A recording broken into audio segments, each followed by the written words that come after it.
Dasko menyampaikan tunjangan rumah 50 juta hanya sampai Oktober 2025. Super Garuda Shield 2025 perkuat pertahanan cyber.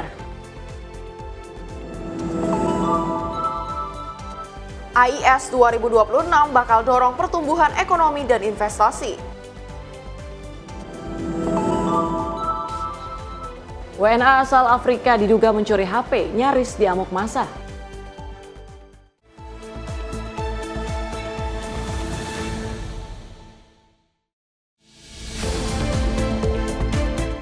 Halo, selamat malam pemirsa. Selain 5 informasi tadi, selama 2 jam ke depan kami masih akan memberikan informasi menarik lainnya, terutama mengenai agenda Kabinet Merah Putih. Menyapa Indonesia Malam juga akan menghadirkan informasi seputar peristiwa dan berita olahraga bersama saya Tiara Dianti. Dan saya Priska Priscilla, inilah Menyapa Indonesia Malam untuk Anda.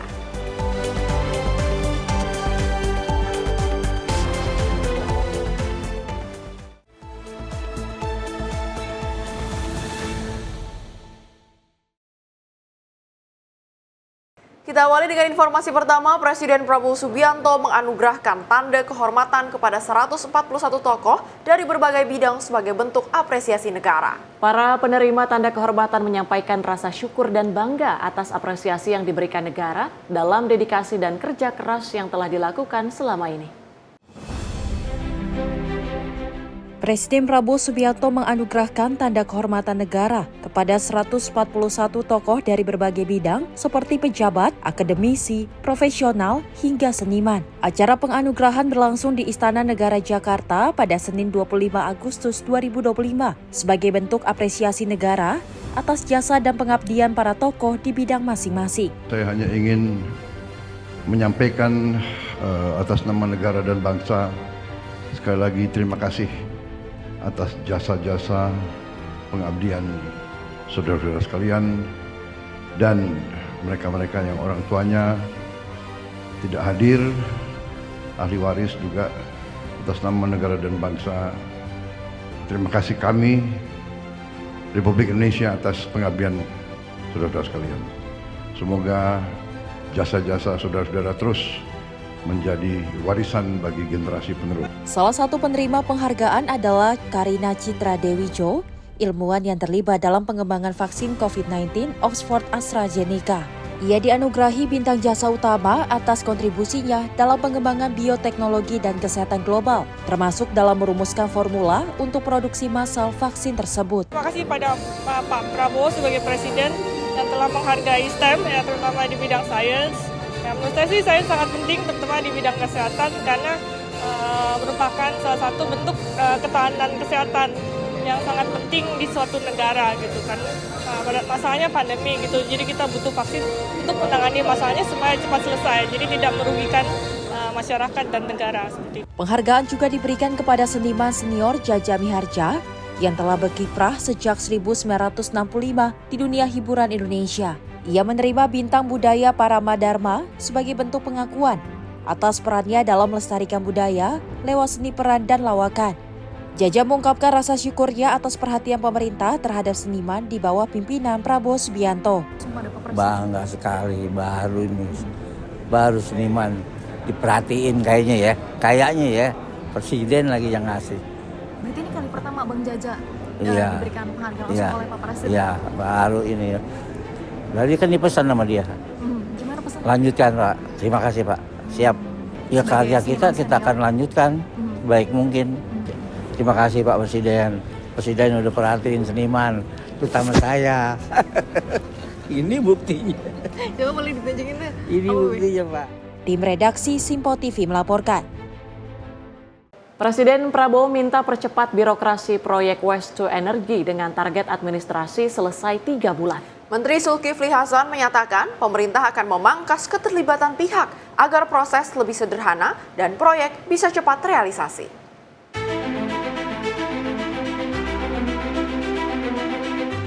Presiden Prabowo Subianto meminta Menteri Koordinator Bidang Pangan Zulkifli Hasan untuk mempercepat proses birokrasi pembangunan proyek Waste to Energy, yaitu pengolahan sampah menjadi energi listrik. Hal ini disampaikan dalam rapat terbatas di Istana Negara Jakarta pada Senin 25 Agustus 2025.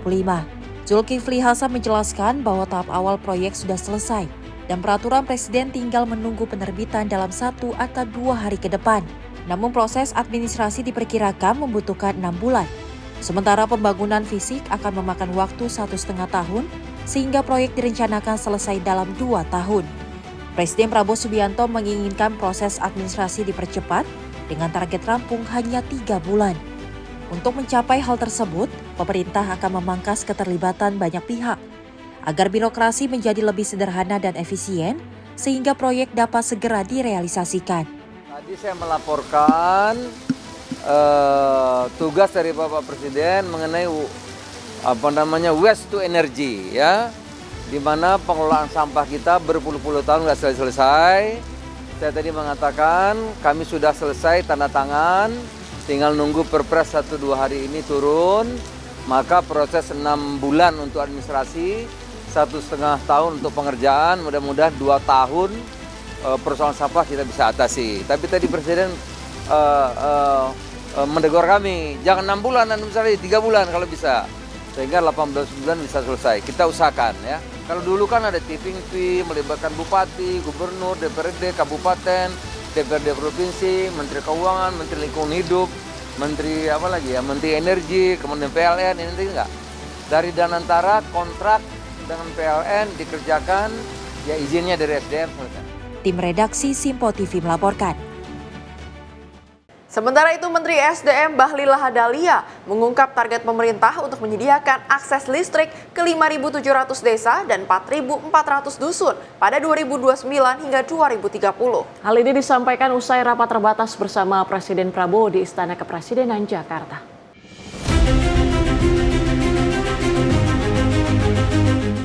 Salah satu hasil rapat terbatas yang dipimpin Presiden Prabowo Subianto di Istana Kepresidenan Jakarta adalah rencana pemerintah menyalurkan listrik ke 5.700 desa dan 4.400 dusun pada tahun 2029 hingga 2030. Target tersebut disampaikan oleh Menteri SDM Bahlil Lahadalia usai mengikuti rapat bersama sejumlah Menteri Kabinet Merah Putih pada Senin 25 Agustus 2025.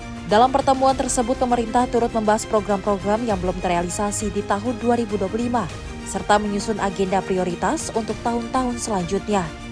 Menurut Bahlil, anggaran untuk program elektrifikasi ini masih dalam proses perhitungan, namun sudah masuk dalam rancangan APBN 2026. Ekonomi ya, kita bahas tentang ekonomi, terus program-program 2025 yang masih pending yang harus segera diselesaikan. Terus kita juga berbicara tentang prospek program 2026 dalam rangka pertumbuhan ekonomi. Dari sisi energi, kita akan mencoba untuk membangun 5.700 desa yang belum terair listrik dan 4.400 dusun. Jadi kita akan selesaikan sampai dengan 2029-2030. Targetnya itu semua selesai. Anggarannya Pak berapa Pak? Anggarannya kurang lebih sekitar lagi dihitung.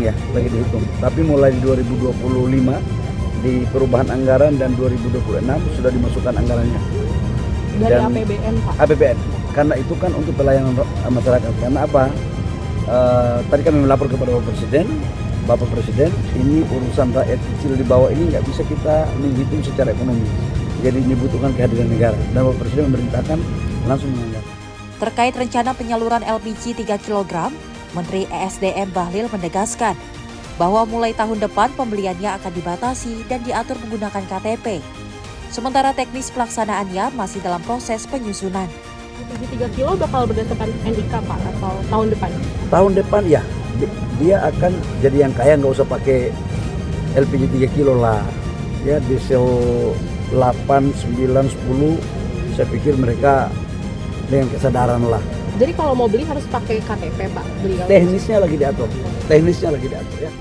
Rapat terbatas ini merupakan bagian dari rangkaian kegiatan Presiden Prabowo Subianto yang sebelumnya juga melantik duta besar dan memberikan tanda kehormatan kepada lebih dari 100 tokoh dari berbagai bidang. Tim redaksi Simpo TV melaporkan.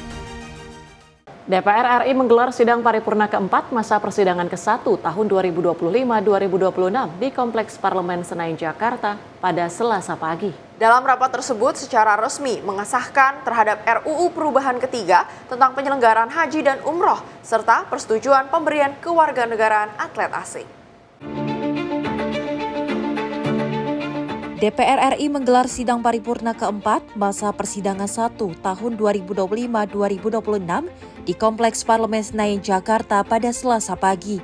Rapat paripurna dipimpin langsung oleh Wakil Ketua DPR Cucun Ahmad Samsurizal dengan didampingi oleh Wakil Ketua DPR lainnya Dasko dan Saan Mustofa.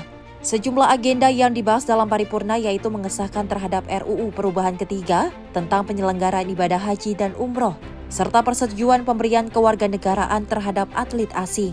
Adapun anggota yang menghadiri rapat paripurna sebanyak 293 anggota dari perwakilan fraksi-fraksi. Terima kasih kami sampaikan kepada Ketua Komisi 8 DPR RI yang telah menyampaikan laporan hasil pembahasan rancangan undang-undang tersebut.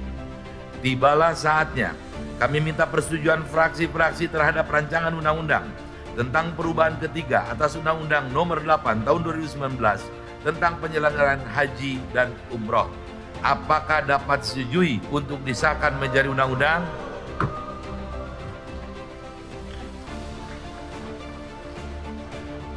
Sidang Dewan yang terhormat, berikutnya kami akan menanyakan sekali lagi kepada seluruh anggota apakah rancangan undang-undang tentang perubahan ketiga atas Undang-Undang Nomor 8 Tahun 2019 tentang penyelenggaraan haji dan umroh dapat disetujui untuk disahkan menjadi undang-undang? Dari Jakarta, Zuliandri Fahrizal, Simpo TV melaporkan. Beralih ke Wakil Ketua DPR Dasko, meluruskan informasi perihal tunjangan perumahan anggota Dewan yang mendapatkan 50 juta per bulan. Dasko mengatakan tunjangan 50 juta per bulan hanya diberikan kepada anggota DPR yang telah dilantik sejak Oktober 2024 lalu hingga hanya Oktober 2025. Wakil Ketua DPR Dasko menjelaskan bahwa anggota DPR mendapatkan tunjangan perumahan sebesar 50 juta per bulan hanya diberikan kepada anggota Dewan yang telah dilantik sejak Oktober 2024 lalu hingga Oktober 2025 mendatang. Dasko mengatakan uang tersebut akan digunakan untuk kontrak rumah selama 5 tahun atau selama periode 2024 hingga 2029. Tunjangan perumahan anggota DPR diberikan karena per Oktober 2024 mereka pun sudah tidak memperoleh fasilitas rumah, melainkan digantikan dengan uang kompensasi. Dirinya juga menegaskan November 2025 nanti, anggota DPR sudah tidak mendapatkan tunjangan perumahan lagi. Ya, jadi memang kita akan jelaskan kepada masyarakat bahwa tunjangan perumahan itu pada saat anggota DPR dilantik bulan Oktober 2024, itu anggota DPR sudah tidak mendapatkan fasilitas perumahan di Kalibata. Nah, sehingga dipandang perlu untuk kemudian memberikan fasilitas rumah berupa dana untuk kontrak rumah. Nah, tapi karena waktu tahun 2024 itu juga anggarannya belum tersedia langsung, sehingga anggota DPR diberikan setiap bulan dari Oktober 2024 sampai dengan Oktober 2025 itu per bulan 50 juta yang nantinya akan dipakai kontrak untuk selama 5 tahun periode 2024-2029. Jadi saya ulangi bahwa anggota DPR itu mendapatkan tunjangan perumahan setiap bulannya 50 juta dari bulan Oktober 2024 sampai dengan bulan Oktober 2025, yang mana uang tersebut akan dipakai untuk kontrak rumah selama masa jabatan anggota DPR 5 tahun, yaitu selama 2024 dan sampai dengan 2029. Jadi setelah Oktober 2025, setelah bulan Oktober 2025, anggota DPR itu tidak akan mendapatkan tunjangan kontrak rumah lagi. Nah, jadi itu diangsur dari Oktober 2024 sampai Oktober 2025. Jadi setahun setiap bulannya 50 juta yang akan dipakai untuk biaya kontrak selama 5 tahun.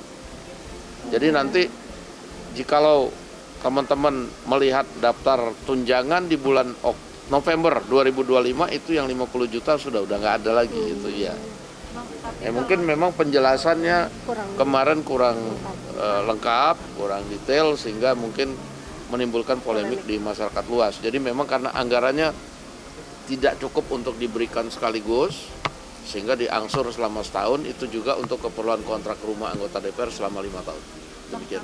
Tapi kalau angka 50 jutanya itu didapatkan dari mana sih Bang? Ada yang bilang kan dari Menkyu, ada bilang dari Setjen atau seperti apa? Saya kurang jelas itu kemudian diputuskannya itu, biasanya diputuskannya di Menkyu, tapi kemudian usulannya kemungkinan dari Sekretariat Jenderal dengan hitung-hitungan sewa harga sewa rumah di Jakarta untuk selama 5 tahun ya, selama 5 tahun. Oke, jadi jelas ya bahwa itu adalah untuk sewa selama 5 tahun. Dari Jakarta, Fahrizal Davariskiano, Sinpo TV melaporkan. Wakil Ketua DPR Dasko merespon perihal tewasnya 17 orang akibat penyakit campak yang terjadi di wilayah Sumeneb, Jawa Timur pada beberapa waktu lalu. Dasko mengatakan dirinya telah meminta Kementerian Kesehatan untuk melakukan penanganan cepat yang terjadi di wilayah Sumeneb tersebut.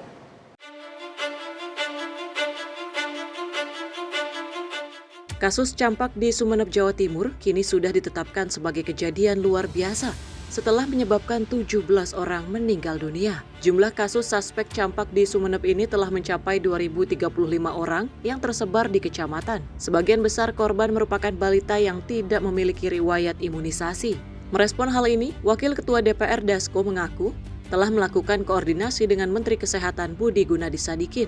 Dirinya meminta Kementerian Kesehatan untuk melakukan penanganan secara cepat agar tidak menyebabkan korban jiwa lagi.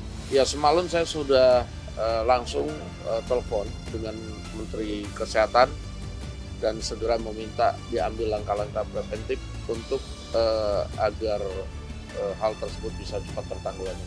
Ya, terima kasih. Dari Jakarta, Fahrizal Davariskiano, Sinpo TV melaporkan. Sementara itu, Menteri Agama Nasaruddin Umar menerima audiensi Bupati dan Wakil Bupati Papua Barat Daya beserta jajaran Kementerian Agama RI di lapangan Banteng pada 25 Agustus 2025. Menak menegaskan komitmen Kementerian Agama untuk menghadirkan kesetaraan akses pembangunan bagi seluruh masyarakat Papua.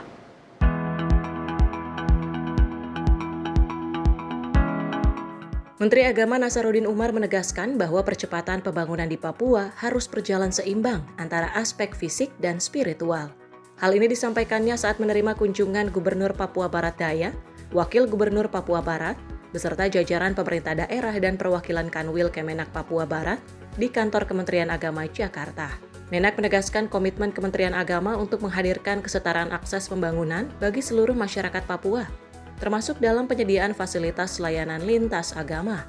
Menurut Menak, pembangunan spiritual tidak kalah penting dari pembangunan fisik. Papua yang kaya dengan keragaman agama dan budaya membutuhkan ruang pembinaan rohani, pendidikan keagamaan, dan forum dialog antar umat beragama, agar masyarakatnya dapat hidup rukun, saling menghargai, dan menjauhi konflik. Pertemuan ini menjadi momentum untuk memperkuat sinergi antara Kementerian Agama dengan pemerintah daerah Papua Barat dan Papua Barat Daya. Menak berharap kolaborasi yang terjalin dapat mempercepat pemerataan pembangunan, baik infrastruktur maupun penguatan nilai-nilai spiritualitas masyarakat Papua. Tim redaksi Sinpo TV melaporkan. Pemkab Bandung akan merekrut 31 pendamping Koperasi Merah Putih yang bertujuan untuk memastikan program Koperasi Merah Putih bisa berjalan sehat. Bupati Bandung, Dadang Supriyatna, menyampaikan tugas dari tenaga pendamping tersebut ialah untuk bisa memberikan pendampingan intensif dan supervisi terhadap operasional Koperasi Merah Putih di masing-masing kecamatan.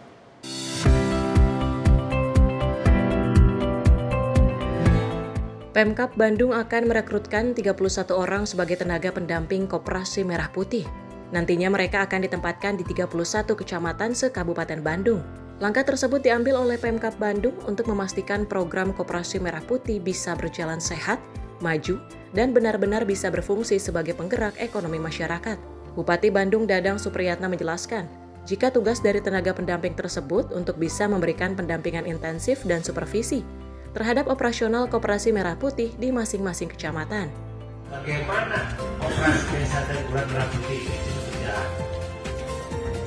Kita kemana ya Koperasi Desa dan Merah Putih? Ya itu jangan MPG makanan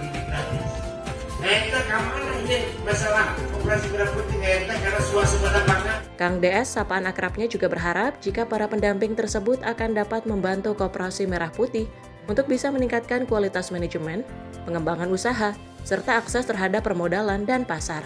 Kang DS meyakini dengan adanya pengelolaan yang baik dan profesional, Koperasi Merah Putih akan memberikan multiplier effect yang luar biasa dan menggerakkan roda perekonomian di desa-desa sejalan dengan harapan Presiden Prabowo Subianto.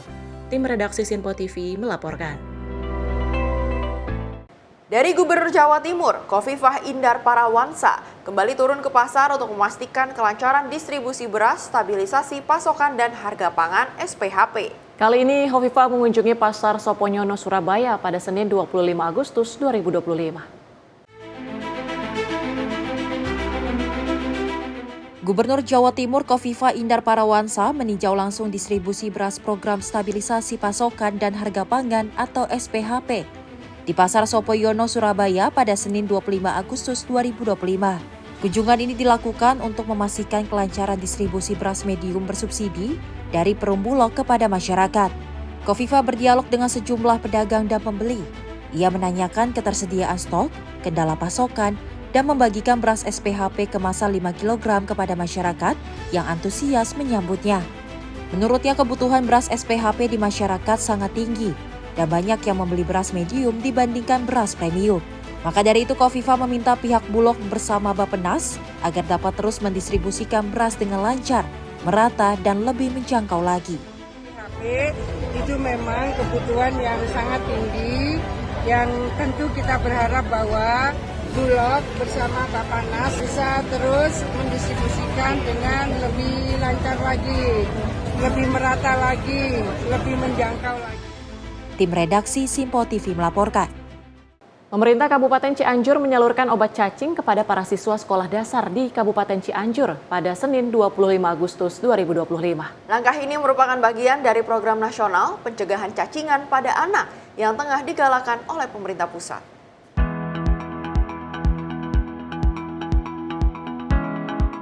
Bupati Cianjur Muhammad Wahyu Ferdian memberikan obat cacing secara simbolis kepada para siswa SDN Sukamanah 1, Kecamatan Cugenang, Kabupaten Cianjur pada Senin 25 Agustus 2025. Menurut Bupati Cianjur, pemberian obat cacing sangat penting untuk menjaga kesehatan dan tumbuh kembang anak. Karena cacingan dapat menurunkan fokus belajar, menghambat penyerapan nutrisi, mengganggu pertumbuhan, hingga menyebabkan anak sering merasa lemas. Ia menyebutkan obat cacing dapat diperoleh gratis di puskesmas atau melalui kegiatan program POPM yang rutin dilaksanakan di sekolah-sekolah. Program nasional ini mewajibkan anak-anak mengonsumsi obat cacing minimal 2 kali dalam setahun. Warga masyarakat bisa datang ke puskesmas, kita gratis obatnya, atau juga puskesmas ada program namanya POPM, itu tuh, pemberian obat pencegahan massal cacingan di sekolah-sekolah. Pemkab Cianjur berkomitmen untuk terus mendukung program kesehatan nasional tersebut demi menciptakan generasi yang lebih sehat, cerdas, dan produktif. Tim redaksi Sinpo TV melaporkan. Pemirsa, Prabowo targetkan 200 sekolah rakyat pada 2026. Informasi selengkapnya usai jeda, tetaplah bersama kami.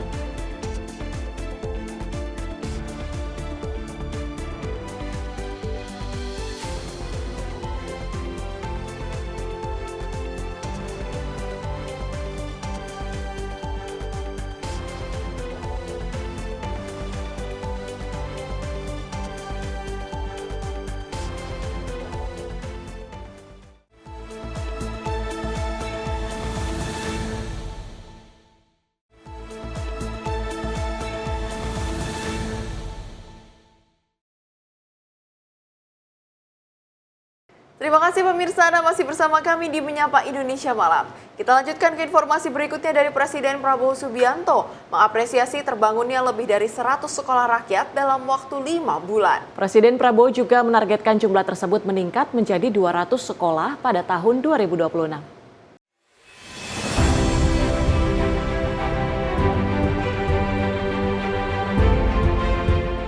Presiden Prabowo Subianto mengungkapkan rasa bangganya atas pembangunan lebih dari 100 sekolah rakyat dalam waktu singkat. Saat memberikan pembekalan kepada guru dan kepala sekolah di J-Expo Kemayoran, Jakarta, Prabowo mengaku terkejut karena ide sekolah rakyat baru ia sampaikan kepada para menteri pada Februari 2025. Prabowo mengapresiasi kerja keras para Menteri Kabinet Merah Putih yang berhasil merealisasikan program tersebut. Ia pun menargetkan jumlah sekolah rakyat akan bertambah menjadi 200 unit pada tahun 2026. Selain itu, ia menegaskan pemerintah juga akan fokus memperbaiki kondisi sekolah negeri yang sudah ada. Ini di luar dugaan, nggak ada yang percaya bisa bikin 100 sekolah dalam 5 bulan.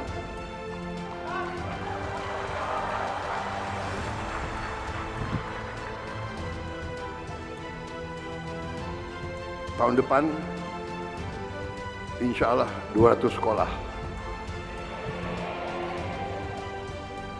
Dan seterusnya, terima kasih para pimpinan, para menteri. Kalian telah bekerja di luar perkiraan saya. Kalian bekerja dengan baik. Bekerja keras, semangat, tapi juga bekerja cerdas. Akhir Juli kami siap 100 sekolah. 100 sekolah. Ngarang kalian. Tidak Pak, 100 sekolah. Tapi Pak, nanti kalau sampai September akan jadi 163. Nanti tidak hanya itu, cita-cita saya, cita-cita kabinet, cita-cita pemerintahmu, cita-cita semua sekolah Indonesia akan kita perbaiki. Kalau kita sudah kuasai kekayaan kita perlu tenaga-tenaga, awak-awak, anak-anak muda yang bisa mengelola kekayaan itu. Kita sudah kuasai, kita tidak ngerti gimana menjalankan itu. Karena itu pendidikan sangat-sangat penting. Dari beberapa siswa yang masuk program ini, mereka dijemput dari keluarganya, mereka cinta orang tuanya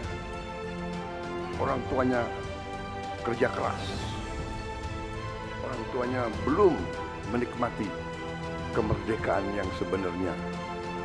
Ini yang mendorong kita, ini yang mendorong pemimpin-pemimpin, ini mendorong saya.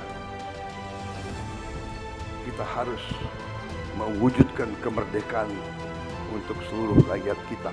Menurut Prabowo, pendidikan adalah kunci membangun masa depan bangsa. Ia percaya lewat pendidikan, Indonesia bisa mengelola kekayaannya dengan baik, sekaligus menghapus kemiskinan. Prabowo menyebut berdirinya 100 sekolah rakyat ini sebagai langkah awal dalam menciptakan masa depan yang lebih cerah bagi generasi muda. Tim redaksi Simpo TV melaporkan. Program Sekolah Rakyat mendapat apresiasi dari para guru karena memberi harapan bagi anak-anak kurang mampu. Mereka yang turut di lapangan dalam Sekolah Rakyat berharap program ini terus berlanjut di pemerintahan mendatang.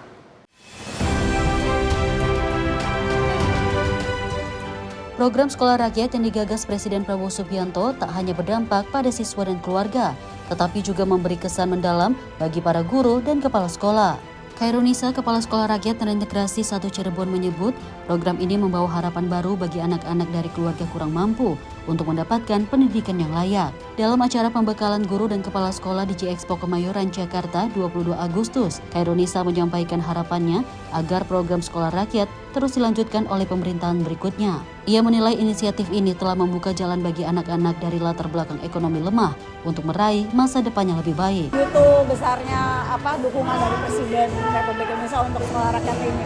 Untuk anak-anak yang memang saya sendiri tidak nyangka gitu, anak-anak itu memang betul-betul desil terendah Mbak, desil bawah banget. Anak-anak yang memang kalau tidak dibantu itu memang mungkin mereka akan kehilangan harapan untuk bisa lebih baik lagi hidupnya. Harus terus berlanjut yang pasti. Ketika beliau sudah mungkin nanti sudah berakhir masa jabatannya, tetap harus dilanjutkan program. Kesannya luar biasa semangat Pak Presiden kita dalam menyambut para guru-guru sekolah rakyat ini. Ini menjadi motivasi juga untuk kami sebagai guru sekolah rakyat seluruh Indonesia untuk semangat lagi memperjuangkan pendidikan di Indonesia, terutama anak-anak kami yang kurang mampu di SR ini gitu. Kami seluruh guru Indonesia, terutama di SR ini,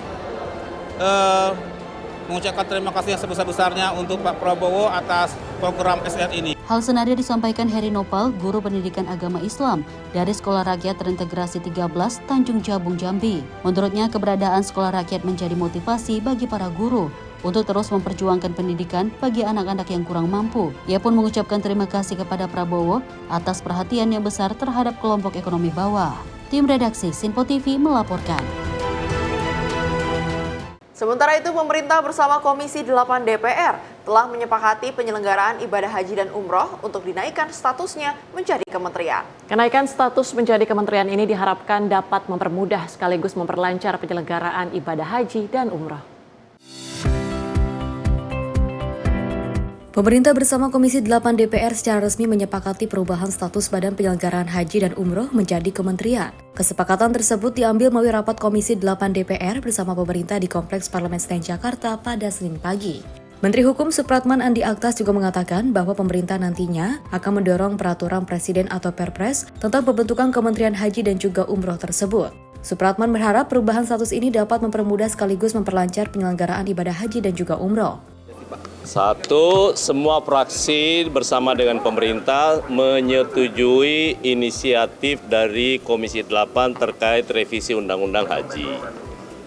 Hal-hal yang disepakati yang paling mendasar, yang pertama adalah Badan Penyelenggara Ibadah Haji dan Umroh disepakati untuk dinaikkan statusnya menjadi kementerian.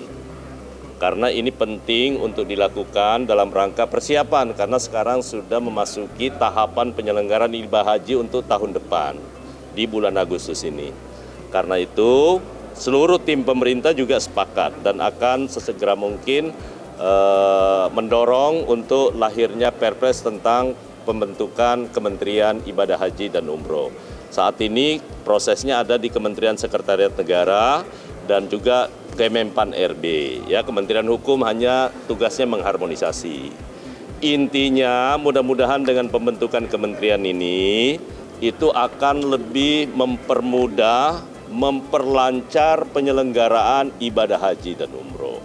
Semua yang terkait dengan penyelenggaraan secara teknis nanti BPH Badan Penyelenggara Haji dan Umroh yang akan bertransformasi menjadi kementerian yang akan menjelaskan. Dalam kesempatan yang sama, Ketua Komisi 8 DPR Marwanda Sopang mengatakan hasil kesepakatan Badan Haji menjadi kementerian akan dibawa ke dalam rapat paripurna mendatang.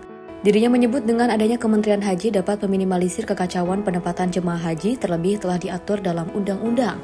Ya, dengan demikian kami berharap Komisi 8 undang-undang ini bisa dipakai sebagai landasan penyelenggaraan haji untuk 2025. Karena itu, kalau bisa segera diputuskan di paripurna terdekat. Karena besok ada jadwal paripurna, kami berharap besok sudah bisa diputuskan. Karena masih ada beberapa pasal yang butuh penjelasan turunan, baik peraturan pemerintah maupun keputusan dari menteri.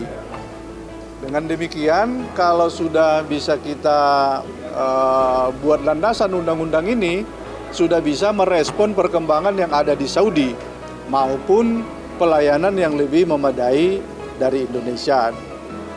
Kita berharap kekacauan penempatan jamaah di tahun 2025 ini tidak terjadi lagi karena kita sudah atur undang-undangnya sedemikian rupa sehingga nanti kita bisa tata lebih dengan baik.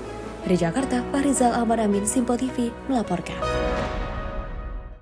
Wakil Kepala Badan Penyelenggaraan Ibadah Haji dan Umroh Daniel Anzar Simanjuntak mengungkapkan bahwa Presiden Prabowo Subianto menginginkan Kementerian Haji akan diisi oleh orang-orang yang berintegritas dan mempunyai komitmen tinggi. Yang nantinya akan dilakukan screening secara ketat agar tidak melakukan praktek korupsi ataupun manipulasi dalam Kementerian Haji.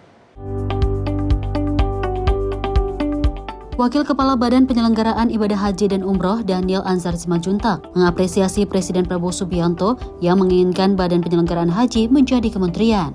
Menurutnya, Presiden Prabowo telah mencatatkan sejarah sebagai kepala negara yang mampu membangun Kementerian Haji agar dapat mempermudah dan memperlancar para jemaah yang melakukan haji dan umroh. Kendati demikian, Dhanil mengatakan Presiden Prabowo berkeinginan Kementerian Haji nantinya dapat ditempatkan oleh orang-orang yang mempunyai integritas dan komitmen tinggi. Dirinya menyebut pihaknya akan melakukan screening secara ketat agar Kementerian Haji tidak diisi oleh orang yang berintegritas rendah, seperti melakukan praktek korupsi dan manipulasi. Karena ini pesan utama dari Presiden, Kementerian Haji dan Umroh ini harus menjadi wajahnya integritas. Dan teman-teman jangan lupa, Kementerian Haji dan Umroh ini adalah legasi penting dari Presiden Prabowo. Dalam sejarah Indonesia, banyak presiden menginginkan mendirikan badan penyelenggara haji atau badan pengelola haji, bahkan Kementerian Haji, namun selalu gagal. Tapi Presiden Prabowo kali ini mencatat sejarah, beliau memberikan hadiah besar untuk rakyat Indonesia, untuk terutama umat Islam tentu, dengan keberadaan Kementerian Haji dan Umroh. Dalam sejarah semua presiden berusaha melakukannya, namun hanya Presiden Prabowo kali ini yang mampu mewujudkannya. Dari Jakarta, Fahrizal Ahmad Amin, Simpo TV melaporkan.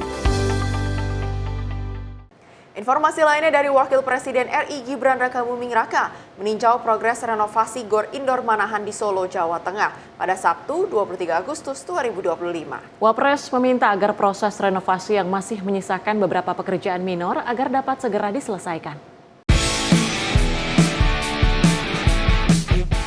Turut mendampingi Wakil Presiden Republik Indonesia Gibran Rakabuming Raka dalam kunjungannya ke Gor Indoor Manahan pada Sabtu 23 Agustus 2025, yaitu Wali Kota Solo, Respati Ardi, Kepala Dinas Pemuda dan Olahraga Kota Solo, Rini Kusumandari, serta Ketua Perbasi Solo, Bagus Andrian John. Dalam kunjungannya, Wapres menekankan pentingnya percepatan ini agar fasilitas bisa segera dimanfaatkan oleh masyarakat, sekaligus mendukung penyelenggaraan berbagai ajang olahraga, baik di tingkat nasional maupun internasional.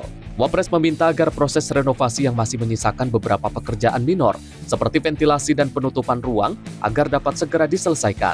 Tim redaksi Simpo TV melaporkan.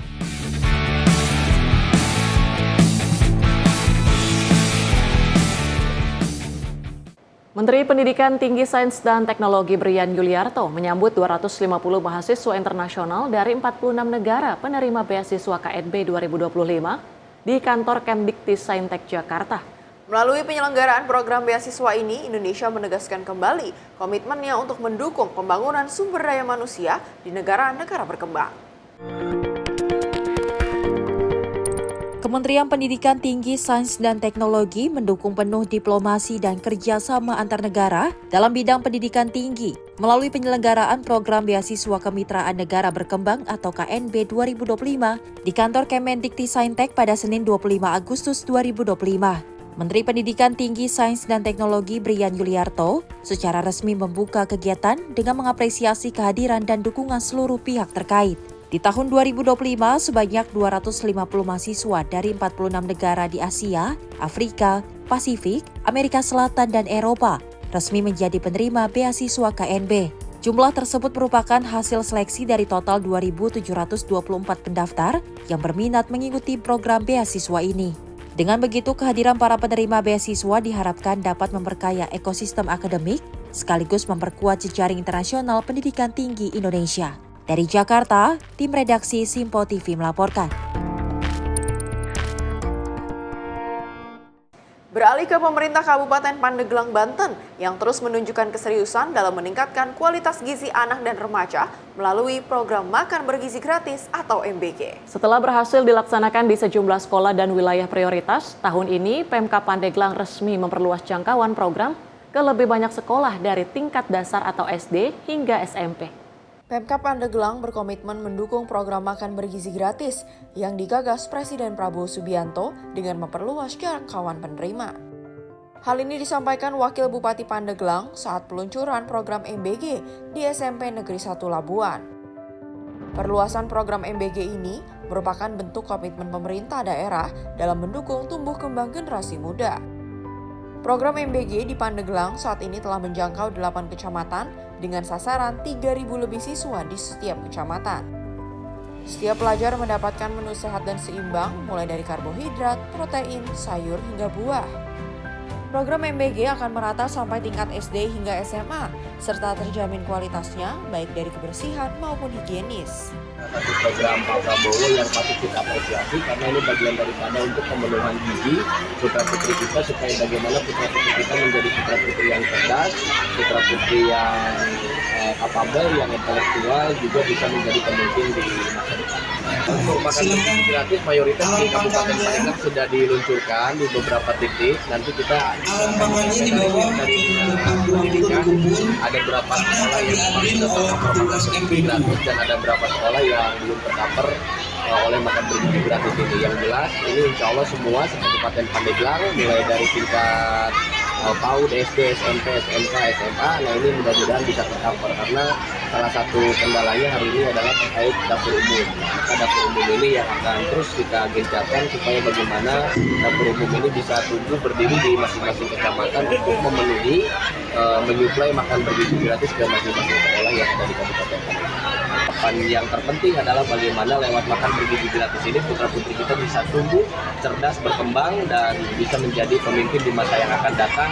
Karena tujuan makan bergizi gratis ini adalah untuk bagaimana untuk menghadapi Indonesia Emas 2045. Sejumlah siswa menyambut positif program ini, diantaranya Dina Alfarahma, siswa kelas 7 SMP Negeri 1 Labuan yang mengaku senang dengan adanya MBG yang membantu kebutuhan gizinya sehari-hari.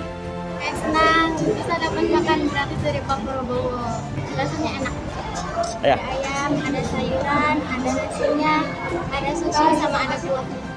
Pemerintah Kabupaten Pandeglang optimis dengan dukungan berbagai pihak, program makan bergizi gratis akan menjadi langkah nyata dalam mempersiapkan generasi emas yang sehat, berprestasi, dan berdaya saing di masa depan. Dari Pandeglang, Banten, Firman Arif, kontributor Sinpo TV melaporkan. Kita ke informasi lain, pemirsa. Keluarga diplomat muda Kemenlu Arya Daru Pangayunan meminta Kapolri untuk membuka kembali penyelidikan kasus kematian anaknya. Pihak keluarga menilai masih ada fakta yang perlu didalami dan meminta Polri untuk mengungkap perkembangan secara transparan. Keluarga diplomat muda Kemenlu Arya Daru Pangayunan menyampaikan harapan kepada Kapolri agar Polri kembali membuka dan mengkaji secara mendalam penyelidikan atas kasus kematiannya. Harapan ini disampaikan secara terbuka oleh Arya Daru sebagai bentuk kepercayaan keluarga kepada institusi Polri. Menanggapi hal tersebut, Karopenmas Divisi Humas Polri, Brigjen Pol Truno Yudo Wisnu Andiko, menyatakan Polri turut berempati dan menghargai setiap masukan yang disampaikan keluarga. Truno Yudo menegaskan seluruh harapan tersebut menjadi bagian penting dalam pengembangan proses penyelidikan. Polri menjamin penanganan kasus ini akan dilakukan secara transparan, berdasarkan kaidah ilmiah dan melibatkan berbagai unsur profesi, serta tim ahli independen. Pendekatan terbuka ini diharapkan dapat memberikan kepercayaan publik, serta menjadi wujud komitmen Polri untuk memberikan kepastian hukum dan keadilan kepada keluarga. Ada beberapa masukan yang tentunya masukan secara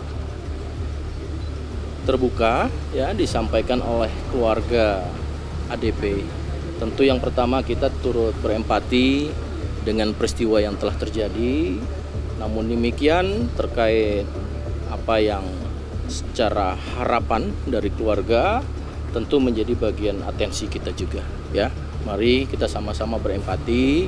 Tentu apa-apa yang menjadi petunjuk ini tentu menjadi suatu landasan, apakah ini memang merupakan temuan baru ya, apakah perkembangan baru ataukah sifatnya secara komprehensif bisa menjadi bagian daripada kelengkapan proses penyelidikan pada tahap pertama ya. Tentunya kita sama-sama semua berempati, ini menjadi kita hargai ya, kita hargai bersama, dan harapannya semua apa yang kita lakukan ini mendasari pada keilmiahan, kemudian juga mendasari pada informasi-informasi yang juga akan diberikan nanti sama keluarga. Ini bagian daripada penyempurnaan. Seperti itu.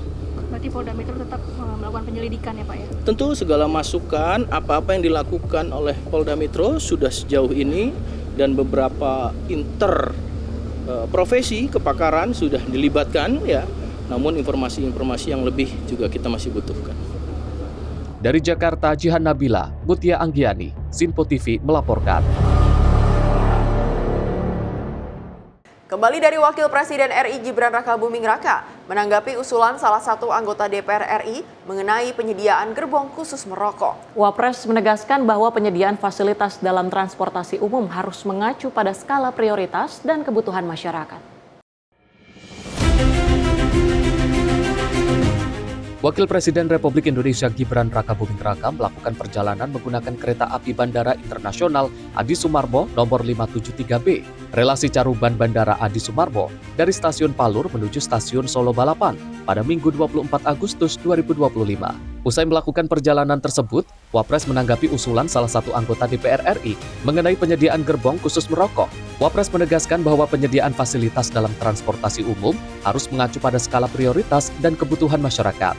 Ia menambahkan bahwa dalam setiap perumusan kebijakan, pendekatan berbasis prioritas sangat penting. Wapres menyebutkan bahwa regulasi yang ada sudah jelas mengatur tentang larangan merokok di transportasi umum. Ini nanti tergantung dengan kekuatan fiskal yang ada di internal KAI.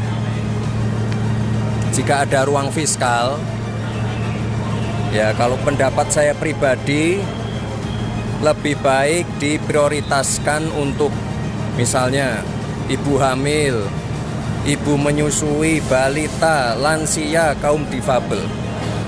Jadi misalnya ada ruang laktasi di gerbongnya, mungkin toiletnya, kamar mandinya bisa dilebarkan sehingga ibu-ibu bisa mengganti popok bayi dengan lebih nyaman. Saya kira itu lebih prioritas.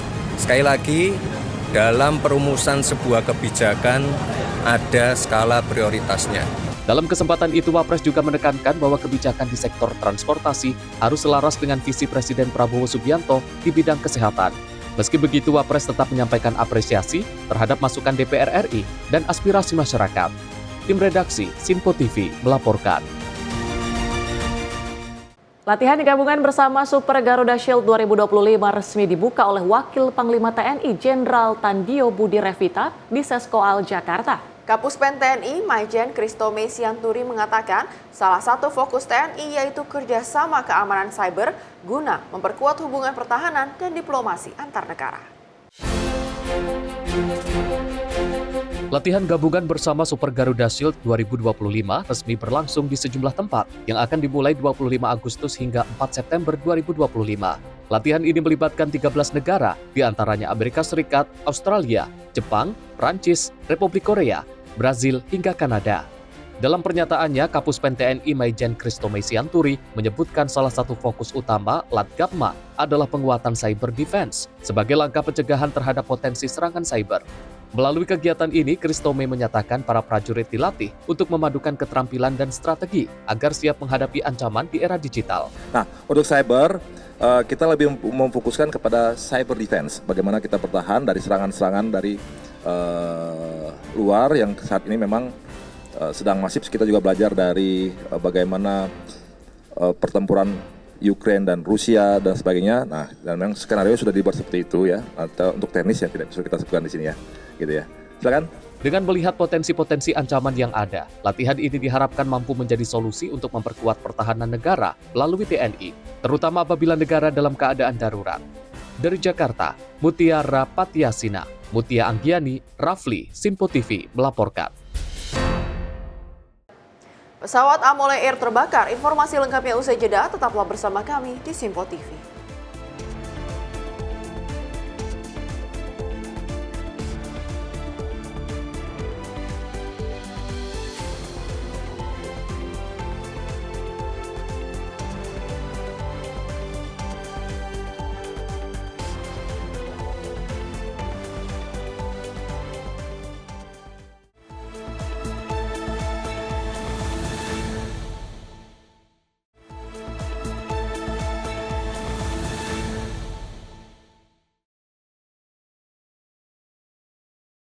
Anda kembali menyaksikan Menyapa Indonesia Malam. Pemirsa, Ketua Dewan Pengawas IBC Arsyad Rashid mengatakan Forum Strategis Indonesian Business Council atau IBC merupakan forum strategis yang dirancang untuk mempertemukan pemerintah dengan pembuat kebijakan dan pelaku bisnis dalam memperkuat daya saing Indonesia. Pernyataan itu disampaikan Arsyad Rashid dalam jumpa pers pelaksanaan Indonesia Economic Summit yang akan dilaksanakan pada 3 hingga 4 Februari 2026 di Jakarta. Indonesia Business Council dilaksanakan guna mendorong pertumbuhan ekonomi Indonesia yang inklusif dan berdaya saing melalui Indonesia Economic Summit 2026 pada Februari 2026 mendatang. Ketua Dewan Pengawas Indonesia Business Council, Arsyad Rashid menyampaikan forum ini akan membahas isu strategis seperti industrialisasi dan investasi berkualitas sebagai mesin pertumbuhan, talenta, dan adopsi AI yang nyata. Transisi energi dan pasar karbon serta diverifikasi ekspor dan ketahanan rantai pasok. Menurutnya hal ini guna memastikan bahwa pertumbuhan ekonomi yang inklusif dapat terwujud, serta untuk memperkuat posisi Indonesia dalam kancah regional dan global. Nah, ke depannya 2026 juga pasti ada. Nah, tapi kunci utamanya makanya kami mengangkat competitiveness. Bicara bagaimana kita harus bisa berkompetisi. Kompetisi itu bukan hanya kompetisi dari sisi produktivitas, bukan hanya bicara efisiensi, tapi bicara di kebijakan yang lebih bisa membantu kompetitif.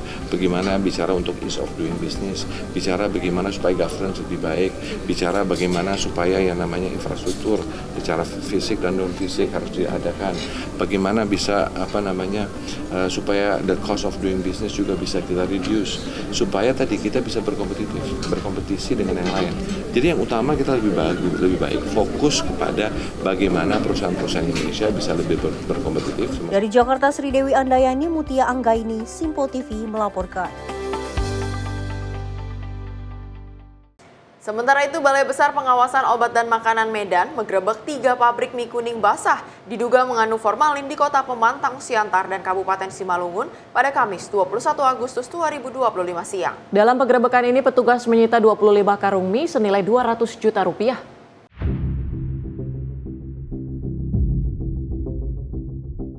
Selain menyita bahan baku diduga mengandung zat berbahaya, dari lokasi tersebut petugas menyita 25 karung mie berformalin diperkirakan senilai 200 juta rupiah. Kepala BBPOM Medan, Martin Suhendri mengungkapkan, temuan mie berformalin ini bermula dari laporan masyarakat dan uji laboratorium yang menunjukkan adanya kandungan zat berbahaya dalam produk makanan sehari-hari yang banyak dikonsumsi masyarakat. Selain mie basah, petugas juga mengamankan soda A, boraks, cairan formalin, pemutih, serta adonan tepung yang digunakan dalam produksi. Semua barang bukti kini dibawa ke BBPOM untuk proses lebih lanjut. Dengan adanya formalin yang kita temukan dari hasil uji kami tersebut, maka saya segera melakukan mindik, administrasi penyidikan. Karena ini dianggap sebagai, bukan dianggap, ini memang tertangkap tangan, maka kami langsung melakukan penyitaan, penggeledahan, dan lain-lain, dan sampai kita memeriksa saksi-saksi nanti. Pihak pengelola pabrik mie kini telah dimintai keterangan dan berpotensi ditetapkan sebagai tersangka. Pengelola pabrik mie terancam dijerat pasal 136 Jungto 175 UUD tahun 2012 tentang pangan dengan ancaman hukuman 2 hingga 5 tahun penjara serta denda 2 hingga 10 miliar rupiah. Dari Simalungun, Sumatera Utara, Wira Erlangga, kontributor Simpo TV melaporkan. Kebocoran pipa minyak milik PT Vale Indonesia terjadi di Desa Lioka, Kecamatan Tauti, Sulawesi Selatan pada Sabtu pagi 23 Agustus 2025. Insiden tersebut mengakibatkan saluran irigasi hingga sawah milik warga tercemar dan berubah warna menjadi hitam. Kebocoran pipa minyak milik PT Vale Indonesia membuat air irigasi dan sawah milik warga terkontaminasi dan berwarna hitam pekat. Pihak kepolisian mengatakan saat ini masih dilakukan pengecekan di lapangan. Kepala Dinas Pertanian Amrullah Rashid mengatakan bahwa hingga saat ini sekitar 30 hektar sawah milik warga terdampak tumpahan minyak. Menanggapi hal ini, PT Vale melalui Kepala Komunikasi Perusahaan menyatakan bahwa mereka telah mengaktifkan prosedur tangkap darurat dan menurunkan tim Emergency Response Group untuk menghentikan penyebaran minyak. Perusahaan juga telah memasang oil boom dan oil trap untuk mencegah penyebaran lebih lanjut, serta berkoordinasi dengan semua pihak terkait untuk melakukan pemulihan secara menyeluruh. Dari Sulawesi Selatan, Natania Asria, Simpo TV melaporkan. Polisi tangkap seorang pelaku penipuan modus tukar ATM yang beraksi di area Bandara Soekarno-Hatta. Pelaku yang baru bebas dari penjara dengan kasus serupa itu ditangkap di kawasan Bandung, Jawa Barat pada 12 Agustus 2025 siang.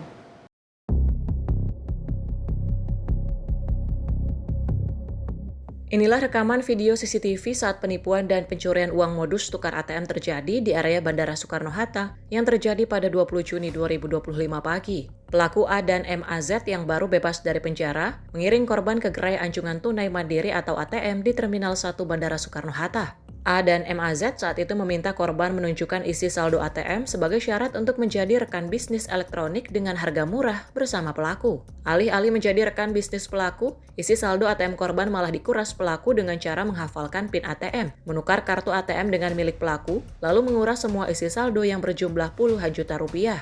Aksi kedua pelaku tersebut baru disadari korban saat notifikasi mobile banking korban memberitahu adanya transaksi kirim uang ke bank lain, usai korban berpisah dengan kedua pelaku tersebut. Satuan Reskrim Polresta Bandara Soekarno-Hatta yang mendapatkan laporan, melakukan penyelidikan dan melakukan pengejaran kepada para pelaku dan menangkap MAZ di kawasan Bandung, Jawa Barat, yang saat kejadian berperan meyakinkan korban dengan memperlihatkan saldo ATM-nya terlebih dahulu kepada korban. Saat tertangkap, pelaku MAZ kepada petugas mengaku baru 2 kali melakukan aksi kejahatan modus tukar ATM. Pertama di Bogor dan yang kedua di Bandara Soekarno-Hatta tersebut. Di Bogor sama di Suta 1 kali. Di Bandara Suta 1 kali, di Bogor 1 kali. Apa alasannya untuk apa melakukan tindak pidana kejahatan tipu gelap ATM? Saya sudah mau berhenti, Pak. Mau bikin usaha. Tahu Adi datang ngajakin saya untuk ke bandara. Jadi diajak oleh saudara A. Saudara Adi, ya. Dan langsung tertarik. Langsung tertarik karena kebetulan saya banyak utang, belum sempat merasakan nikmatnya, tapi sudah ditangkap kembali. Iya, Pak. Secara sadar ya, untuk melakukan tipu gelap ATM ini. Pak Amin ini aslinya dari mana? Dari Makassar. Makassar. Iya, Pak. Sementara Ibtu Agung Pujianto, Kanit Krimsus Polresta Bandara Suta menjelaskan, pelaku MAZ baru saja bebas menjalankan hukuman kasus yang sama di Lapas Bogor dengan masa hukuman 8 bulan penjara. Sementara akibat aksi pelaku, korban menderita kerugian hingga 46 juta rupiah. Setelah dilakukan pemeriksaan terhadap tersangka, diketahui bahwa salah satu tersangka yang sudah kami amankan itu sebelumnya pada tahun 2024 telah melakukan tindak pidana yang sama, penipuan dengan modus tukar ATM. Kemudian divonis oleh pengadilan di daerah Bogor itu kurang lebih sekitar 8 bulan. Artinya si pelaku ini baru selesai menjalankan hukuman juga?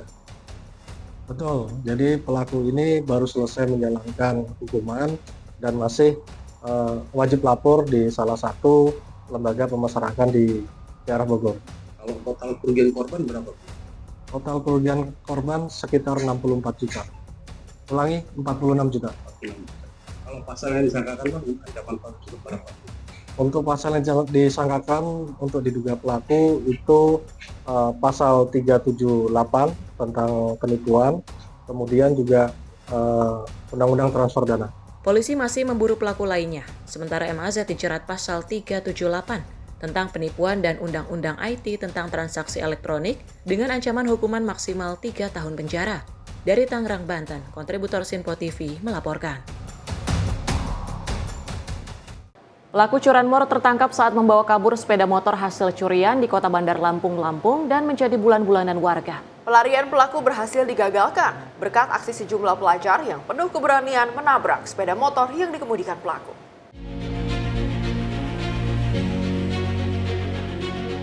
Seorang pelaku curanmor asal Kabupaten Lampung Tengah berinisial SAR nyaris tewas usai dihakimi massa di Jalan Lintas Sumatera Haji Mena, Lampung pada Senin. Pelaku tertangkap warga usai terlibat kejar-kejaran dengan sejumlah pelajar yang memergokinya membawa kabur sepeda motor yang dicuri di Jalan Pramuka, Kota Bandar Lampung. Dalam pengejaran, sejumlah pelajar dengan penuh keberanian menabrak sepeda motor yang dikemudikan pelaku hingga jatuh. Seorang pelajar pun mengalami luka di bagian tangan akibat diserang pelaku. Saat ini pelaku telah diserahkan di Mapolresta Bandar Lampung untuk proses hukum lebih lanjut. Polisi pun akan melakukan pengembangan untuk mengungkap pelaku lainnya. Yang bersangkutan diketahui kedapatan melakukan pencurian kendaraan bermotor, namun diketahui oleh masyarakat sehingga sempat diamankan oleh masyarakat dan tim kami, tim TK 308 Satreskrim Polresta Bandar Lampung langsung menuju TKP untuk mengamankan terduga pelaku. Ya luar biasa sekali terkait kesadaran masyarakat untuk ikut menegakkan hukum terkait pelaku pelanggar hukum itu, sehingga kami dari Satreskrim Polresta Bandar Lampung sangat mengapresiasi sekali tindakan masyarakat yang sudah membantu kami untuk melakukan penegakan hukum ya terkait terduga pelaku yang memang ingin melakukan tindak pidana curanmor. Dari Bandar Lampung, Immanuel Simorangkir, kontributor Simpo TV melaporkan. Operasi pencarian pendaki Gunung Gawalise, Kabupaten Sigi, Sulawesi Tengah pada 24 Agustus 2025 berakhir dengan hasil baik. Sebelumnya korban bernama Leli 28 tahun dilaporkan mengalami kesulitan saat menuruni gunung bersama 5 rekannya saat turun di pos 2 Gunung Gawalise.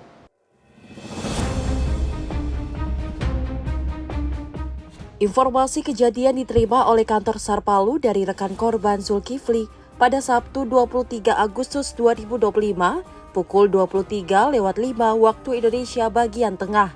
Menindaklanjuti laporan tersebut, kantor SAR Palu memberangkatkan personilnya ke lokasi dengan membawa peralatan komunikasi, medis, dan evakuasi.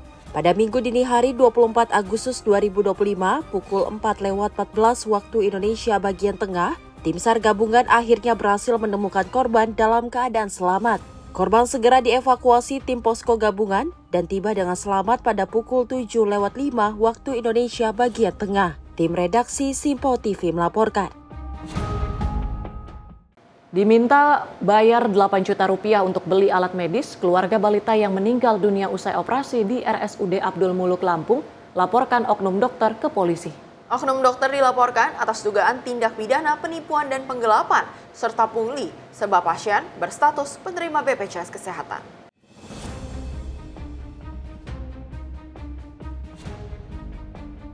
Keluarga Alessa Erina Putri, balita yang meninggal dunia usai operasi, secara resmi melaporkan oknum dokter di RSUD Abdul Muluk ke Polda Lampung pada Senin. Orang tua balita, Sandi Saputra dan Nida Usofi, melaporkan oknum dokter bedah anak, Dr. Billy Rosan, dengan didampingi langsung oleh tim kuasa hukum. Dalam laporannya, oknum dokter tersebut diduga melakukan tindak pidana penipuan dan penggelapan. Sang dokter membujuk orang tua pasien yang berstatus penerima BPJS Kesehatan untuk membeli alat medis harga 8 juta rupiah. Selain itu, oknum dokter yang berstatus sebagai ASN tersebut juga dilaporkan atas dugaan pungli. Pertama soal bujuk rayu terkait dengan opsi pembelian alat. Opsi pembelian alat yang kemudian diketahui faktanya adalah transfer di BPJS. Nah, ada bukti transfer dari pihak orang tua korban bayi Alessia ke rekening pribadi bersama oknum dokter yang bersangkutan. Salah satunya itu. Kemudian juga ada dugaan yang didakwa terkait dengan upaya untuk bagaimana caranya keluarga pasien membeli alat yang dimaksud lah kira-kira seperti itu. Yang ya kalau orang tua kan pada prinsipnya kan lebih keselamatan anak di awal, maka penuh jiwa raganya beliau ini kan melakukan hal itu. Diketahui sebelumnya, orang tua balita Alessa Erina Putri mengungkap adanya praktik bisnis ilegal di dalam RSUD Abdul Muluk lantaran diminta mentransfer uang senilai 8 juta rupiah kepada dokter spesialis bedah anak Billy Rosan meski mereka merupakan pasien BPJS. Kini, dokter tersebut pun telah diberi sanksi oleh pihak rumah sakit dengan dicabut haknya untuk menangani pasien BPJS sampai waktu yang belum ditentukan. Dari Bandar Lampung, Immanuel Simorangkir, kontributor Simpo TV melaporkan. Sementara itu, pesawat kargo milik maskapai Amole Air mengalami kecelakaan di Bandara Aminggaru, Ilaga, Kabupaten Puncak. Pesawat dengan nomor registrasi PKPPI ini terbakar setelah menabrak pos portal Kopasgat.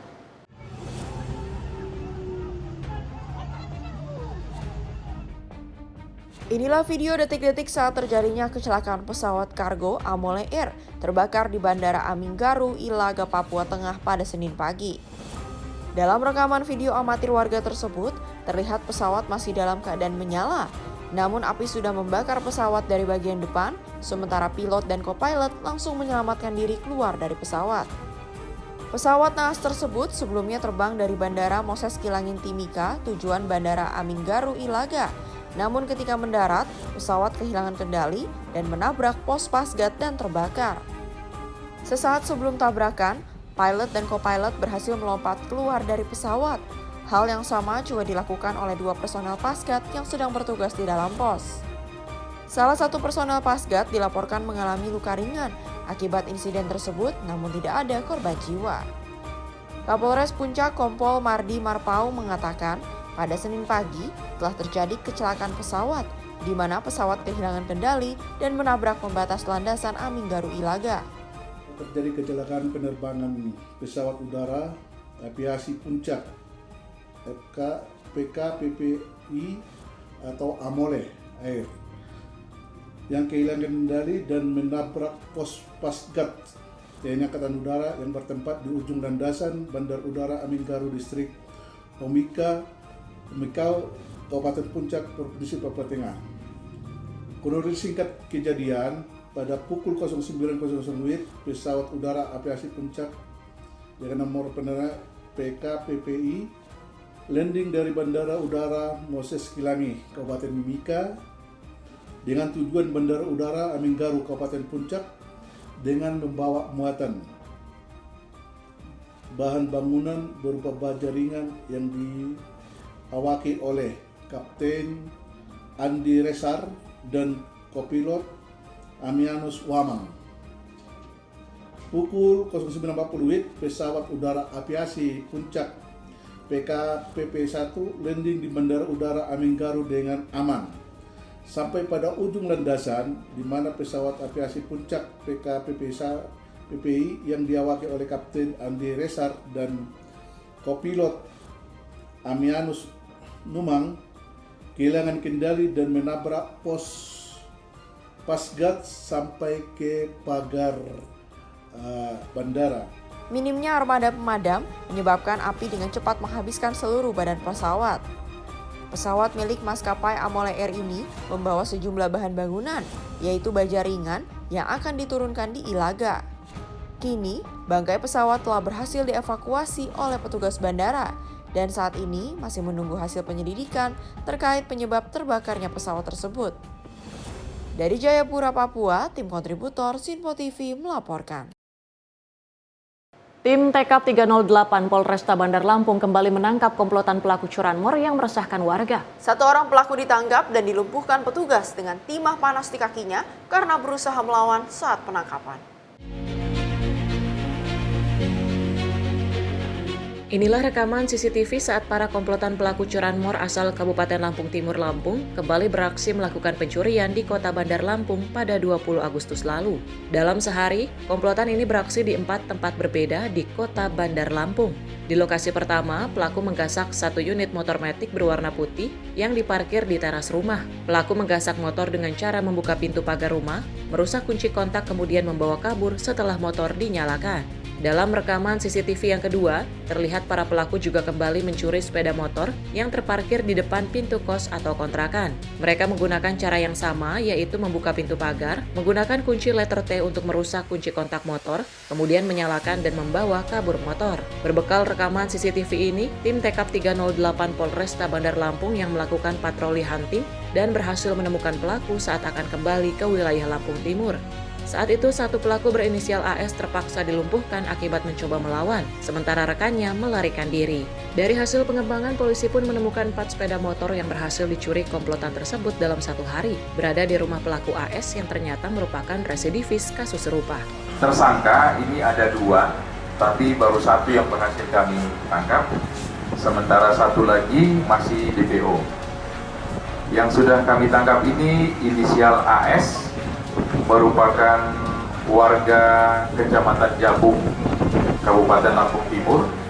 Sementara yang satunya lagi, saudara J ini adalah warga Kecamatan Jabung juga, Kabupaten Lampung Timur. Untuk tersangka kita ini sudah pernah mengalami menjadi residivis di tahun 2023. Ini sehari 4 motor ini. Jadi dapat ditaruh dulu di kos-kosan di daerah Raja Basa, baru kemudian mereka tidak mengantarkan sendiri kembali, tetapi ada teman yang disuruh datang untuk ambil.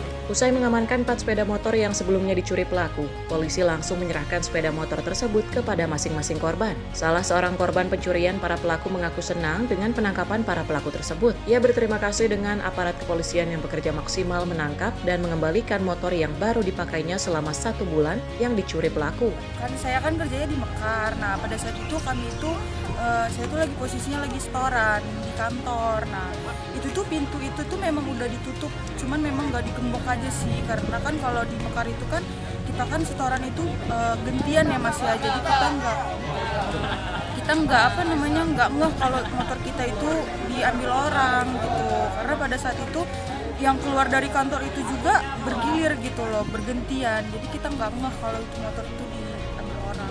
Cuman motor itu sempat bunyi alarmnya awalnya? Sempat bunyi Mas alarmnya, kalau didengar di CCTV itu alarmnya bunyi, cuman saat dia udah ngontak alarmnya itu mati gitu. Gimana Pak perasaannya dikabarin ada motor dapat? Kita seneng banget sih Mas, karena kan motor ya istilahnya susah gitu ya, apalagi kita kan kerja masa cuman ngeganti gitu doang. Berarti motor baru Baru banget Mas, itu baru keluar bulan kemarin.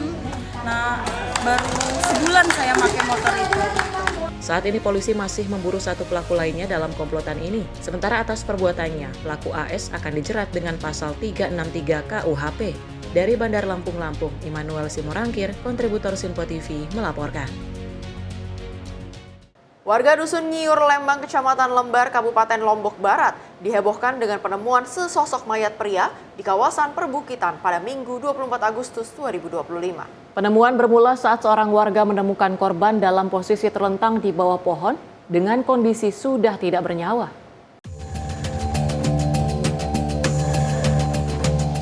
Sesosok mayat pria ditemukan warga di kawasan perbukitan desa. Mayat pertama kali dilihat seorang warga saat mencari ayam di belakang rumahnya. Korban ditemukan dalam keadaan terlentang dengan kondisi leher terikat tali, wajah sudah rusak dan tubuh membengkak.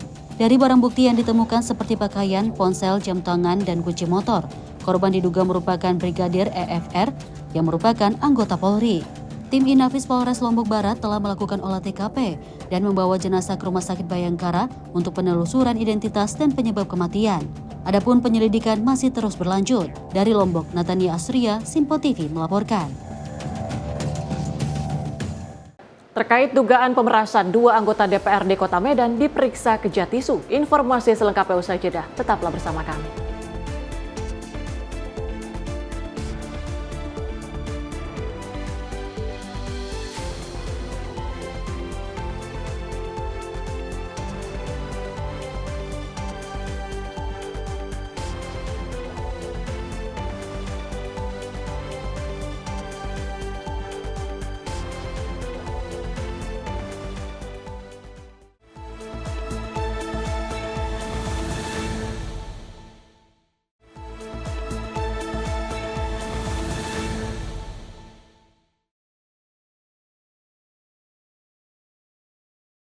Terima kasih pemirsa, Anda masih bersama kami di Menyapa Indonesia Malam. Informasi selanjutnya, polisi menangkap Reski Media Saputra, suami dari IRT yang jasadnya ditemukan di area perkebunan singkong di Kecamatan Kota Bumi Utara, Kabupaten Lampung Utara, Lampung pada Kamis 21 Agustus 2025. Reski ditangkap selang beberapa jam setelah jasad korban ditemukan. Pelaku tega membunuh korban akibat korban ingin bekerja di kampung halamannya di Mesuji. Polres Lampung Utara berhasil menangkap pelaku pembunuhan seorang IRT yang jasadnya ditemukan di areal perkebunan singkong di Kecamatan Kota Bumi Utara, Kabupaten Lampung Utara pada Kamis 21 Agustus 2025 malam. Pelaku yakni Reski Media Saputra yang merupakan suami korban ditangkap beberapa jam setelah membunuh korban dengan cara dicekik, diinjak, dan jasadnya dibuang di perkebunan singkong milik warga. Kapolres Lampung Utara AKBP Dedi Kurniawan mengatakan, pelaku tega menghabisi nyawa istrinya sendiri lantaran emosi dengan korban yang ingin bekerja di kampung halamannya di wilayah Mesuji. Pelaku kesal saat terlibat cekcok korban memukul pelaku. Pelaku lalu mencekik dan menginjak korban hingga tewas di kebun singkong. Usai membunuh korban, pelaku sempat mencoba bunuh diri, namun berhasil dicegah. Sampaikan di sini bahwa Untuk pelaku ini berstatus suami daripada korban. Jadi saya sampaikan bahwa untuk kejadian yang terjadi kemarin ditemukannya jenazah sesosok mayat berjenis kelamin perempuan ternyata adalah merupakan istri daripada korban, adalah istri daripada pelaku. Sama injek kaki 4 kali ya. Ya. Kok kamu tega nyeretnya ke perkebunan singkong itu? Itu karena ada motor, saya takut saya binasa, saya agak ke dalam ini. Ki, kamu itu coba bunuh diri itu dulu kayak mana Ki? Awal mulanya kepikiran bunuh diri. Ya saya biar mati bareng-bareng sama istri saya saking saya nyesel Pak. Apa yang kamu itu? Langsung tikus Pak. Atas perbuatannya, pelaku dijerat dengan Undang-Undang tentang Penghapusan Kekerasan dalam Rumah Tangga dan terancam hukuman pidana penjara maksimal 15 tahun atau seumur hidup. Dari Lampung Utara Lampung, Immanuel Simorangkir, kontributor Sinpo TV melaporkan. Seorang pengusaha pakaian rumahan di Semanggi Solo menjadi korban penipuan dari seorang wanita dengan modus pemesanan fiktif. Korban yang diiming-imingi pelaku mendapatkan orderan besar malah merugi hingga puluhan juta rupiah.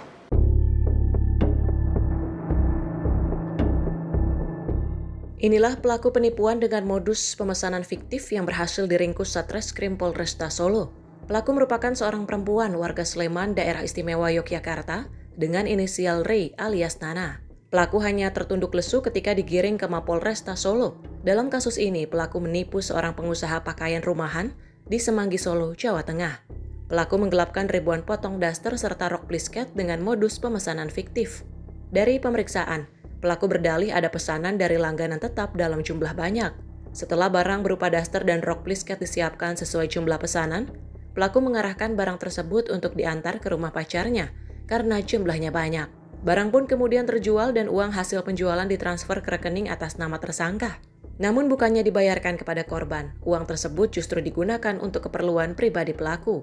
Waktu itu memang saya pakai untuk kepentingan pribadi karena waktu itu saya hamil 7 bulan, saya menderita diabetes, terus saya untuk tambahan biaya pengobatan. Terus waktu sudah satu tempo selang berapa hari itu saya sudah negosiasi sama dia, kalau mau saya bayar gimana, tapi dia mau. Wakapolresta Solo AKBP Sigit menjelaskan, korban sebelumnya sempat melakukan sejumlah upaya untuk mendapatkan hak semestinya dari pelaku, berupa pembayaran daster dan rok yang dipesan. Namun tersangka tidak pernah memberikan jawaban. Uang atau barang yang telah dikirim korban pun juga tidak pernah kembali. Hingga akhirnya korban melapor ke polisi dan mengamankan pelaku beserta barang bukti. Pelaku minta ke adminnya untuk menjual semua barang milik korban dengan cara mengantar barang ke rumah adminnya melalui ojek online. Adminnya menjual barang milik korban ke beberapa pembeli dengan harga murah. Setelah barang itu laku terjual, admin mentransfer uang hasil penjualan ke rekening milik pelaku. Tersangka dikenakan dengan pasal penggelapan dalam jabatan. Penggelapan sebagaimana dimaksud pasal 374 atau 372 KUHP. Bersamaan dengan itu, polisi menetapkan Rey alias Nana sebagai tersangka dan menyita sejumlah barang bukti berupa nota pemesanan fiktif dan cetakan rekening korban milik tersangka. Akibat perbuatannya, tersangka dijerat pasal 374 atau 372 KUHP dengan ancaman hukuman maksimal 5 tahun penjara. Dari Solo, Jawa Tengah, Raditya Hermansyah, kontributor Sinpo TV melaporkan. Pemirsa, penyidik Kejaksaan Tinggi Sumatera Utara melakukan pemanggilan terhadap 2 anggota DPRD Kota Medan dari Komisi 3 pada Senin 25 Agustus 2025 siang. Penyidik memanggil keduanya untuk dimintai keterangan terkait pemerasan yang diduga dilakukan Ketua Komisi 3 DPRD Kota Medan terhadap seorang pengusaha.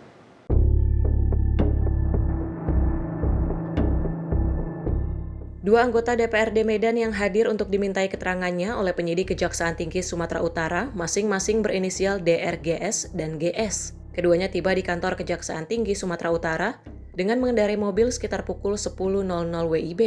Kedua anggota DPRD Kota Medan dari Partai PDIP dan PSI tersebut dicecar 17 pertanyaan oleh penyidik. Kepada wartawan, kedua anggota DPRD Kota Medan mengaku penyidik kejaksaan mempertanyakan terkait legalitas dan surat perintah dari Ketua Komisi 3 saat meninjau sejumlah lokasi biliar di Kota Medan. Jadi hari ini kita dipanggil sebatas memintai keterangan dan kita sudah memberikan keterangan ya kepada pihak Kejaksaan Sumatera Utara apa hal yang kita ketahui dalam hal ini. Dan tadi ada sekitar 17 pertanyaan Pak. 17. Satu orang 17. Dari jam berapa tadi? Jam 10. Dari jam 10. Waktu kita kunjungan kerja ke lapangan, itu apa memang ada surat resmi, surat pengantar, surat tugas dari Ketua DPR ada, dalam komisi juga ada. Artinya prosedural kita kunjungan kerja itu sudah sesuai dengan prosedural, hanya itu aja. Kasih Penkum Kejaksaan Tinggi Sumatera Utara M. Husaheri menyebutkan kedua anggota DPRD Kota Medan diperiksa terkait kasus dugaan pemerasan sejumlah pengusaha di Medan. Anggota DPRD atas nama inisial DRS dan GF telah hadir memenuhi permintaan keterangan dari tim penyelidik bidang Pitsus Kejaksaan Tinggi Sumatera Utara, yang mana saudara DRS dan GF hadir sesuai dengan jadwal, yakni hadirnya pukul 9.30 terkait dugaan pemerasan yang dilakukan Ketua Komisi 3 DPRD Kota Medan terkait kelengkapan izin usaha dan pajak.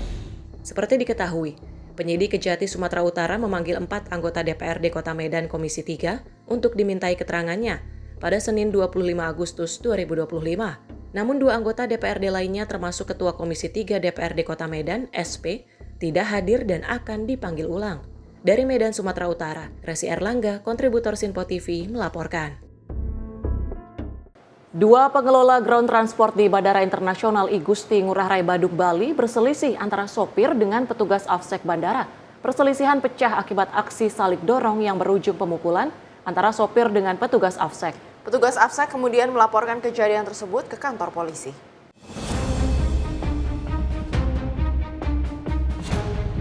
Inilah video berdurasi pendek yang viral di media sosial. Pada video amatir tersebut memperlihatkan perkelahian antara petugas Afsek dengan seorang pria berpakaian kemeja kuning di area Terminal Internasional Bandara I Gusti Ngurah Rai, Bali. Perkelahian itu memicu kepanikan sejumlah orang di sekitar lokasi dan langsung menjadi perhatian warganet. Keributan yang awalnya hanya melibatkan 2 pengelola ground transport di Bandara Ngurah Rai menjadi meluas, menjadi keributan massa dan semakin tidak terkendali. Pengelola Bandara Ngurah Rai berdalih tindakan yang dilakukan petugas Afsek merupakan upaya pertahanan diri dan mengamankan oknum pengemudi yang memperkeruh situasi. Petugas Afsek yang menjadi korban pemukulan akhirnya melaporkan kejadian tersebut ke Polres kawasan Bandara Ngurah Rai. Kasat Reskrim kawasan Bandara Ngurah Rai, Ibtu Rionson Ritonga, membenarkan terjadinya peristiwa tersebut dan pihaknya telah menerima laporan dari pihak yang menjadi korban.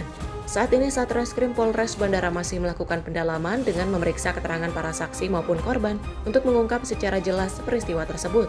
2 korban laki-laki yang bekerja sebagai Afsek masing-masing berinisial Kadek PP yang beralamat di Gianyar, Bali dan Kadek AK yang beralamat di Tuban, Kuta Badung. Untuk laporan kami terima ada satu dari teman-teman dari Angkasa Pura, dari Afsek yang memang mengalami sejumlah luka. Jadi ada lukanya mungkin dialami oleh 2 orang korban dan saat ini masih kami dalam proses penyelidikan kami dan lagi penyelidikan kami. Ya, itu ada korban dari pihak Afsek bandara itu ada berapa orang dah? Yang sesuai laporan kami terima 2 orang. Ada 2 orang ya? 2 orang. Itu yang di video itu enggak ada? Yang di video itu kan ada sejumlah video, makanya kita yang memang datang melapor itu memang ada juga beberapa yang memang yang kita mengalami memang menyampaikan sebagai korban akibat kejadian tersebut. Kalau untuk di video nanti kami mungkin perlu dalami lagi. Itu dilengkapi visum atau seperti apa? Ya tentu, setelah kita buat laporan sesuai prosedur kita mengajak korban untuk membawa ke rumah sakit untuk dilakukan visum. Sementara itu Polres kawasan Bandara I Gusti Ngurah Rai telah memeriksa sekitar 10 orang saksi. Dari ke-10 saksi yang telah diperiksa, kemungkinan akan ada yang menjadi tersangka. Dari Bali, Bagus Raditya, kontributor Sinpo TV, melaporkan. Sementara itu, Polresta Bogor Kota berhasil menangkap 3 pelaku penyerangan terhadap warga di wilayah Jalan Tegalega, Kecamatan Bogor Tengah pada Minggu pagi 24 Agustus 2025. Dari hasil penyelidikan di lapangan diketahui peristiwa tersebut melibatkan sekitar 5 orang pelaku yang membawa senjata tajam dan menyerang 4 orang pemuda warga setempat. Polresta Bogor Kota menindaklanjuti laporan masyarakat melalui layanan WhatsApp aduan terkait adanya aksi kelompok geng motor yang melakukan penyerangan terhadap warga di wilayah Jalan Tegalega, Kecamatan Bogor Tengah pada Minggu 24 Agustus 2025 sekitar pukul 6:03 waktu Indonesia Barat. Berdasarkan rekaman CCTV, pelaku datang menggunakan sepeda motor dan langsung melakukan penyerangan dengan senjata tajam berupa celurit dan parang. Beruntung dalam kejadian tersebut tidak menimbulkan korban luka. Dari hasil penyelidikan di lapangan diketahui peristiwa tersebut melibatkan sekitar 5 orang pelaku yang membawa senjata tajam dan menyerang 4 orang pemuda warga setempat. Polresta Bogor Kota berhasil mengamankan 3 orang pelaku, masing-masing berinisial R alias D 22 tahun, DS alias T 23 tahun, dan MMS alias G 23 tahun. Sementara 2 pelaku lainnya yakni AIM dan R masih dalam pencarian. Kapolres Bogor Kota menegaskan bahwa pihaknya akan terus melakukan pengejaran terhadap pelaku yang melarikan diri, serta mengamankan barang bukti senjata tajam yang digunakan dalam aksi tersebut. Saat ini ketiga pelaku yang sudah diamankan sedang menjalani pemeriksaan lebih lanjut di Polresta Bogor Kota, sementara upaya pengejaran terhadap 2 pelaku lainnya terus dilakukan. Tim redaksi Sinpo TV melaporkan. Seorang warga negara asing asal Afrika berulah di kota Semarang. Ia diduga mencuri handphone di warung kopi di sekitar Kota Lama. Pria tersebut langsung diamankan Polsek Semarang Utara dan diserahkan ke imigrasi.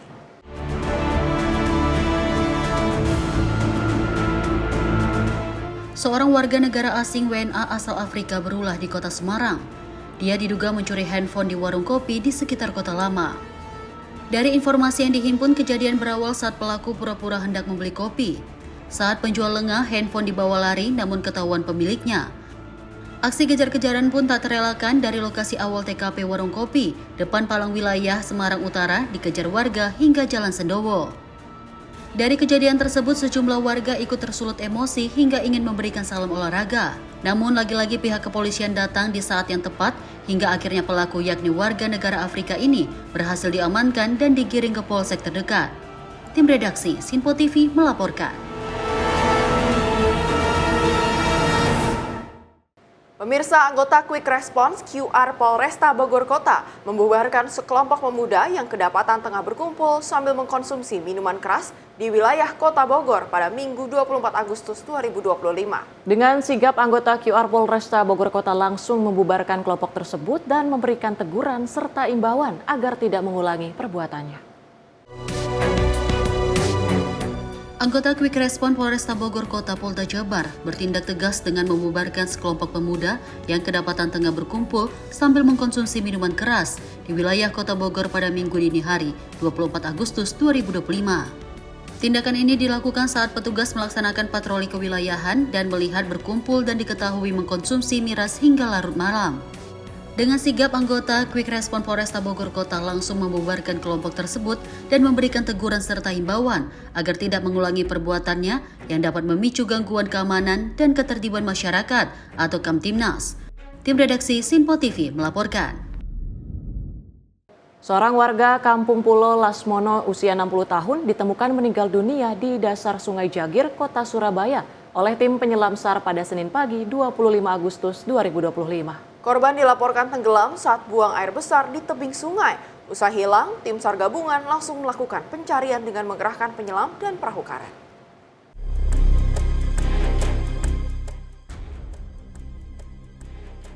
Tim SAR gabungan turun langsung melakukan operasi pencarian korban di Sungai Jagir. 2 tim Search and Rescue Unit Air diterjunkan, masing-masing untuk penyelaman dan pencarian di permukaan air menggunakan perahu karet. Kondisi arus yang deras dan air sungai yang keruh menjadi kendala utama bagi penyelam. Namun kerja keras tim berhasil menemukan korban di dasar sungai sedalam 4 meter, tak jauh dari titik diduga terjadinya insiden. Berdasarkan keterangan saksi, korban diduga terjatuh ke sungai saat membuang air besar di tepinya, hingga akhirnya tenggelam dan meninggal dunia. Dari Surabaya, Natania Astria, Sinpo TV melaporkan. Kebakaran besar melanda Pasar Pusat Payakumbuh pada Selasa pagi. Kobaran api melahap lantai 2 pasar bertingkat yang mayoritas dihuni pedagang tekstil. Kebakaran juga menyebabkan pemadaman listrik serentak dan membuat warga sekitar panik. Kebakaran hebat terjadi di Pasar Pusat Payakumbuh, Sumatera Barat pada Selasa pagi sekitar pukul 4.30 waktu Indonesia Barat. Lantai 2 pasar yang didominasi kios tekstil hangus dilalap api. Kebakaran juga menyebabkan pemadaman listrik serentak sekitar pukul 5 waktu Indonesia Barat. Sejumlah saksi mata melaporkan adanya percikan listrik sebelum api merembet ke seluruh kios, yang sebagian besar berisi bahan-bahan pakaian mudah terbakar. Hingga pukul 7.35 waktu Indonesia Barat, petugas damkar masih berupaya memadamkan api di sejumlah titik. Namun belum ada pernyataan resmi dari pihak berwenang terkait penyebab pasti kebakaran maupun nilai kerugian. Kerugian ditaksir mencapai miliaran rupiah, mengingat sebagian besar kios terbakar adalah pedagang tekstil. Aura Desmita, Sinpo TV melaporkan.